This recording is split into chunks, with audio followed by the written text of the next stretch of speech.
Alright, you guys. I'm sorry I look gross. Oh my god, this is not oil, it's sunscreen. I swear to god, it's like the spray-on sunscreen. I swear to god. Okay. So this is happening. I got a new car. What is this? Lentil bean. Why is there a lentil bean in my bed? I do not remember ever eating lentil beans in my bed. What is that doing there? So yes, it's happening. We're doing the Crime and Punishment part 1, chapter 4. I just cleaned out my car, so I'm sweating. I can really feel the summer heat, even though it's May, right? It's May, I think. Yeah, it's May. Ugh. All right.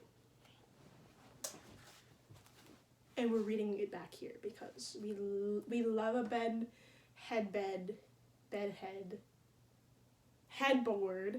We love a headboard. And yeah, all right. His mother's letter made him suffer. About the most important point, however, the fundamental issue, he had no doubt at all, not for a moment, not even while he was reading the letter. On the essential point, his mind was made up, once and for all. As long as I'm alive, this marriage will not take place. Mr. Luzin could go to hell! Because the whole thing is clear as day, he muttered to himself, grinning and gloating in advance over the success of his decision.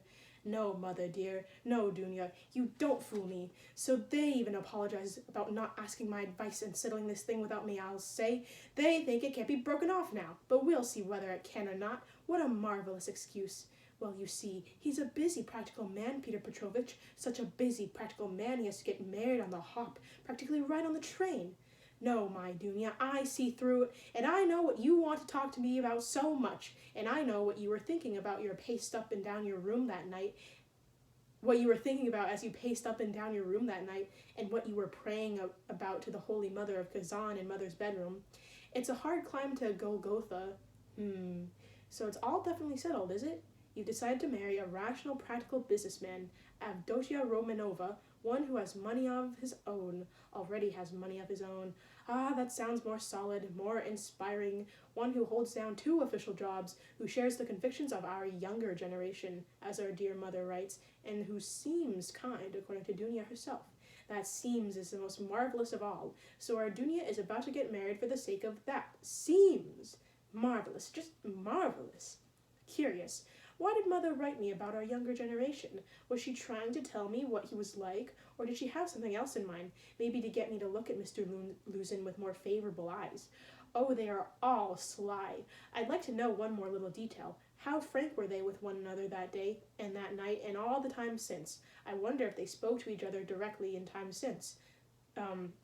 I wonder if they spoke to each other directly in words, or if they understood without saying anything that their feelings and thoughts were the same, and so it was better not to say anything aloud, and there was nothing to talk about.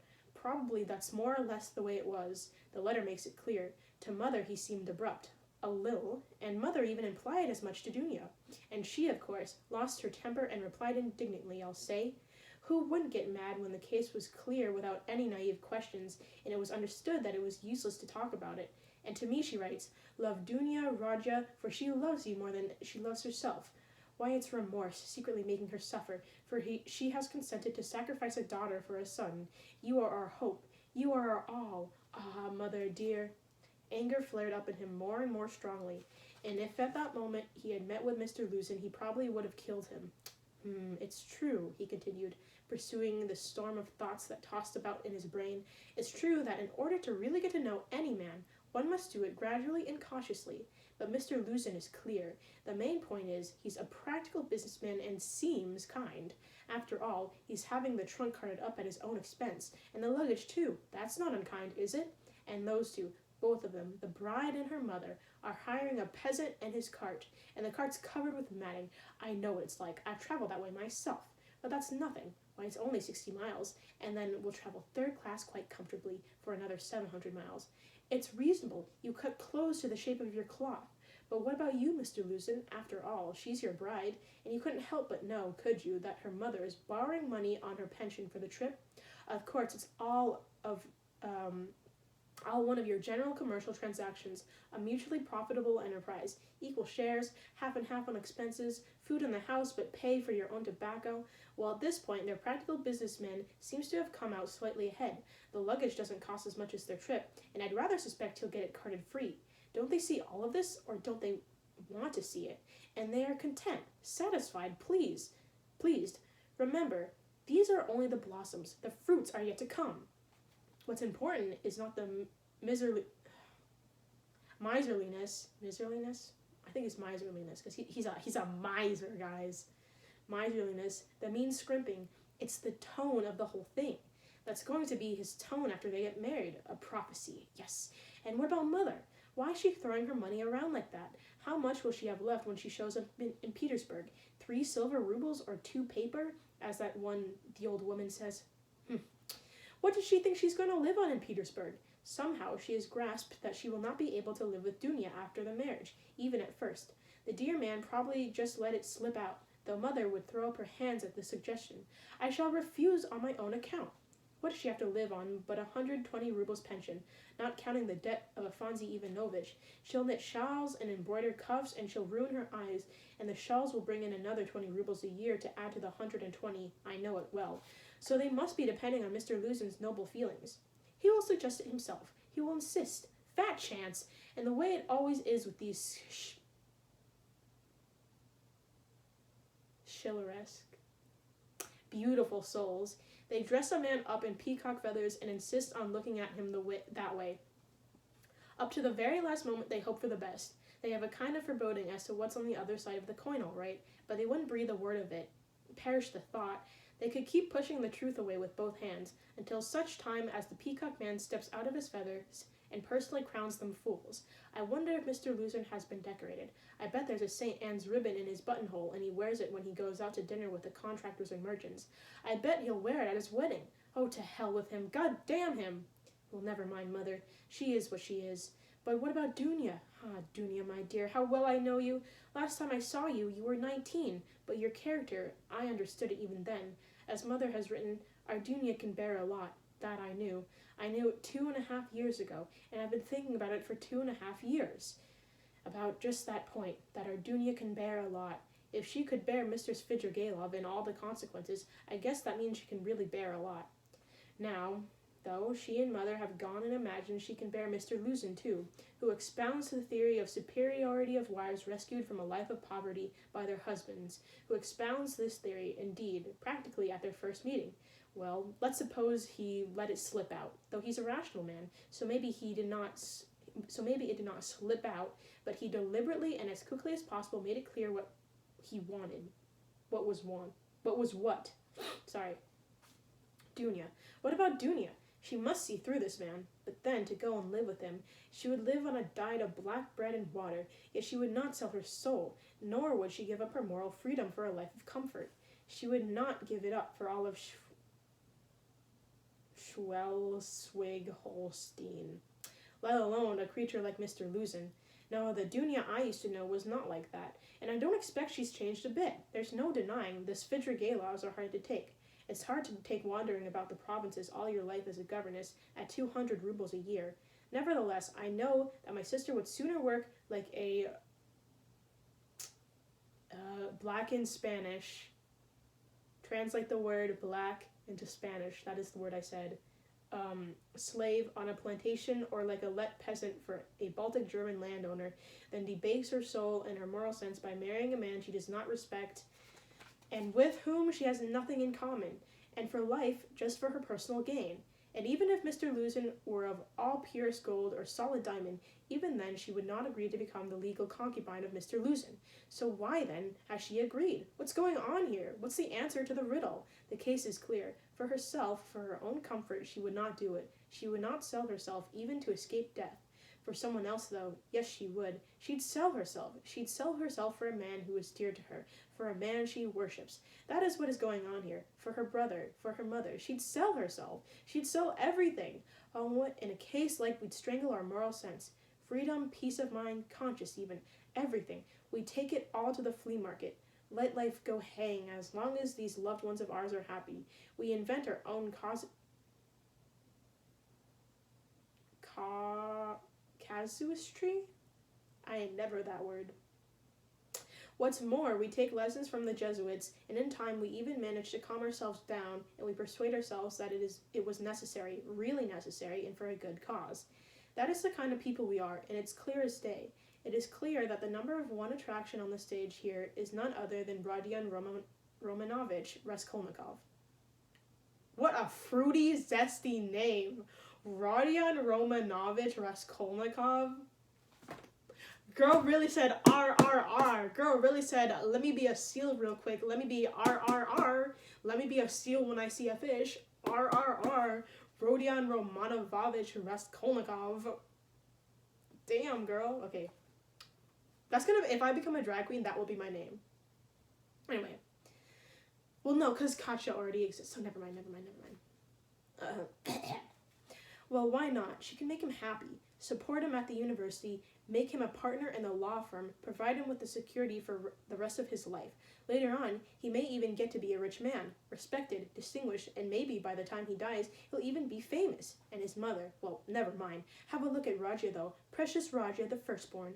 For a firstborn son like that, how could you not sacrifice even such a daughter? Oh, loving and over-partial hearts.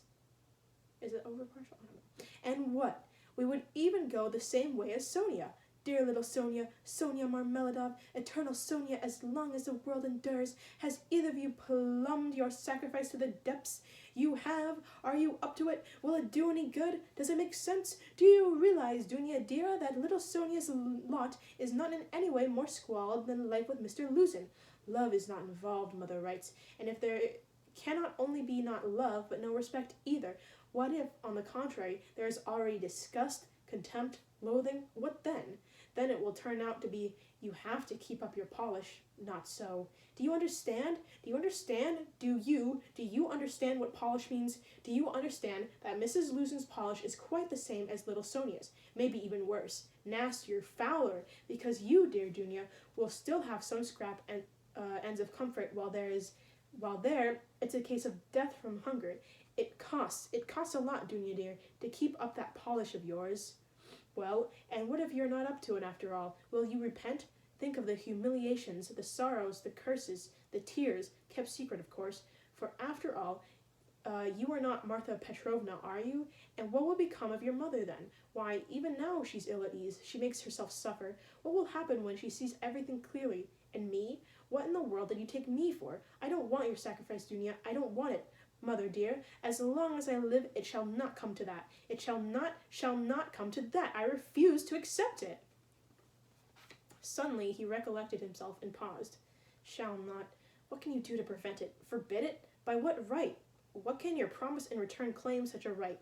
Dedicate your life, your future to them after you get your degree and find a job? We've heard all that. Just a dandy, but what about now? Because something has to be done now, understand? And what are you doing now? You are robbing them, that is what you're doing. They get that money from the pension and by borrowing it from the Svidrigaïlovs.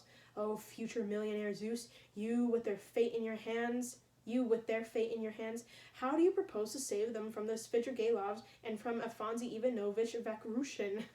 Are you going to save them 10 years from now? In 10 years, your mother will have gone blind knitting those damn shawls and weeping, and she'll be wasted away from lack of food.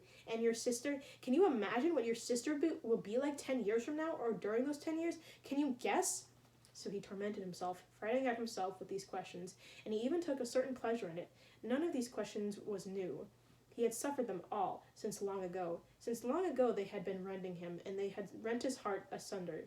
Long, long ago, his present anguish had taken shape within him, had grown and developed, and had recently ripened and become dense, assuming the form of a terrible, wild, fantastic question, exhausting him, mind and heart, implacably,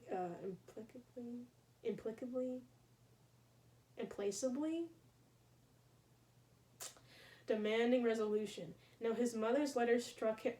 Girl, stop! It's been so long since I've read a book. You should be glad that I'm even reading right now. It was clear that he should no longer be moping, suffering passively, brooding over the problem being insoluble. Insoluble? Girl, are you like...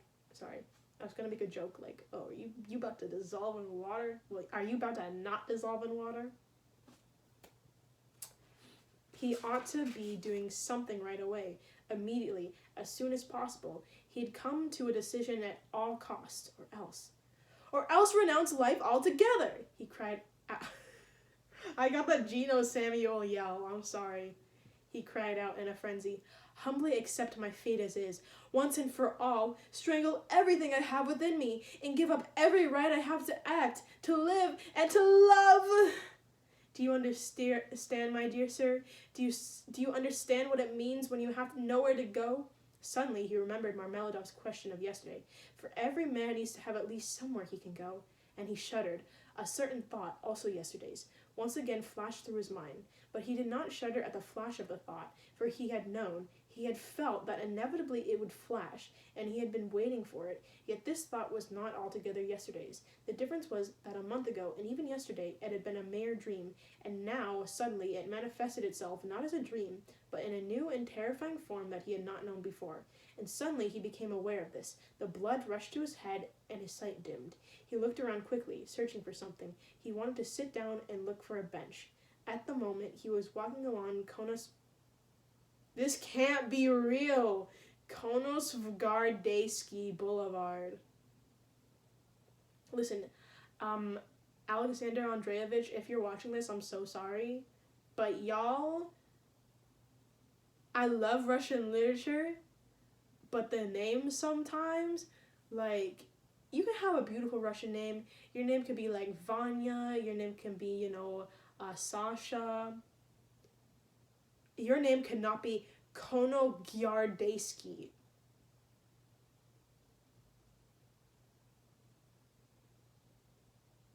I'm not having it. Okay.